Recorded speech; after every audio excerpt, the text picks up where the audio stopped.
जन अधिकार पार्टी के राष्ट्रीय अध्यक्ष व पूर्व सांसद पप्पू यादव ने प्रेस वार्ता में ओडिशा रेल हादसे को लेकर मोदी सरकार पर जमकर हमला बोला। हादसे के बाद पीएम के दौरे पर निशाना साधते हुए उन्होंने कहा कि पहली बार हिंदुस्तान में ऐसा हुआ है कि 500 से ज्यादा मौत के बाद पीएम मोदी घटनास्थल पर पहुंचे, जहां उन्होंने मोदी का जयकारा बीजेपी के कार्यकर्ताओं से लगवाया। पप्पू यादव ने केंद्र सरकार और नरेंद्र मोदी पर हमला बोलते हुए कहा कि देश के पहले प्रधानमंत्री नरेंद्र मोदी हैं, जिन्होंने रेलवे का उद्घाटन किया। नरेंद्र मोदी डरपोक प्रधानमंत्री है, जो अभी तक अपने रेल मंत्री से उन्होंने इस्तीफा नहीं लिया। पप्पू यादव ने रेल मंत्री अश्विनी वैष्णव से सवाल पूछा कि ट्रेनों में सुरक्षा कवच का क्या हुआ? क्या सिर्फ लग्जरी ट्रेनों में सुरक्षा कवच लगाया जाएगा? क्या सिर्फ वीआईपी ट्रेनों के लिए सुरक्षा कवच होगा? ओडिशा रेल हादसे को लेकर पप्पू यादव ने रेल मंत्री से इस्तीफे की मांग की है। उन्होंने कहा है कि अगर इस्तीफा नहीं दिया तो हमारी पार्टी लगातार आंदोलन करेगी।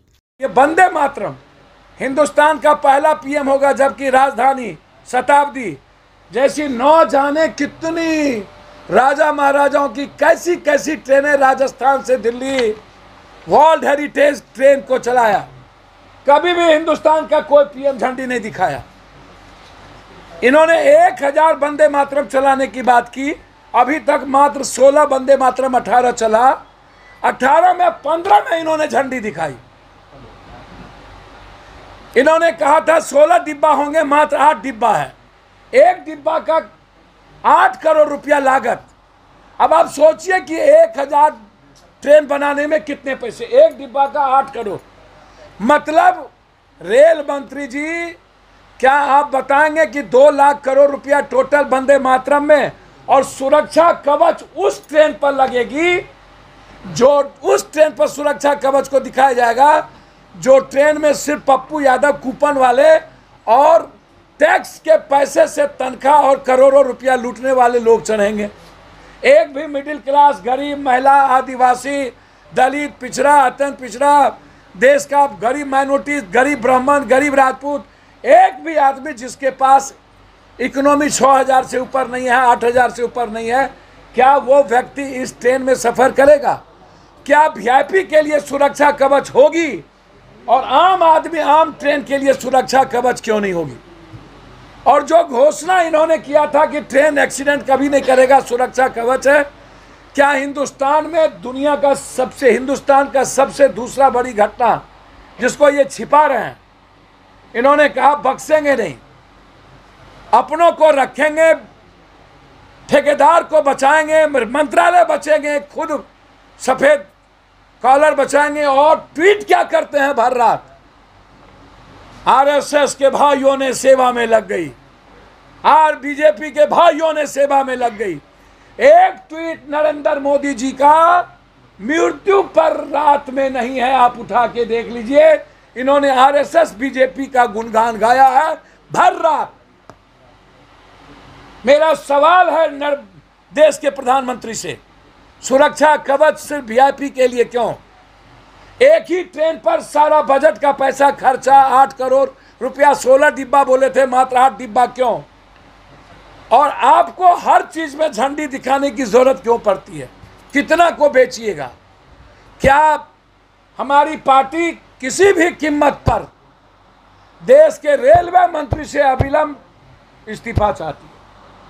यदि वो नहीं दे रहा है, इसके लिए हमारा आंदोलन जारी होगा। पहली बार हिंदुस्तान में ऐसा हुआ कि इतने बड़े 500, 250, 280 नहीं है, 500 से ऊपर लाश हैं।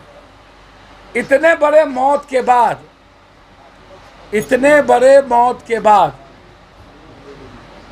नरेंद्र मोदी जी वहां गए तो उन्होंने अपनी वहां जय जयकारा करा ली। चारों तरफ लाश था और वहां ये मोदी करा रहे थे, मात्र अपने आरएसएस और बीजेपी के वर्कर से। हिंदुस्तान के इतिहास में यह पहला घटना है जो इतने बड़े आत्ममुग्धी नेता, एक तरफ डरपोक भी दुनिया के सबसे ज्यादा, दुनिया का पहला पीएम होगा, वर्ल्ड का राष्ट्रपति होगा जो अपनी सुरक्षा की भीख मांगता है। देश का प्रधानमंत्री 140 करोड़ लोगों की सुरक्षा की चिंता उसकी नहीं है, 140 करोड़ जस्टिस और न्याय की उनकी व्यवस्था नहीं है।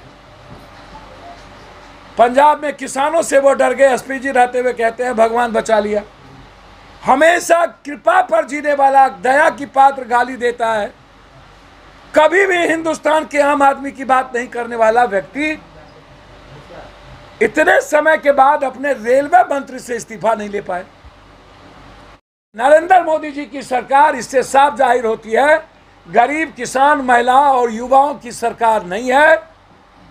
जिस ट्रेन का निजीकरण कर दिया जाए, जिस ट्रेन का वीआईपीकरण कर दिया जाए, जिस ट्रेन का कूपन के सहारे चलने वाला और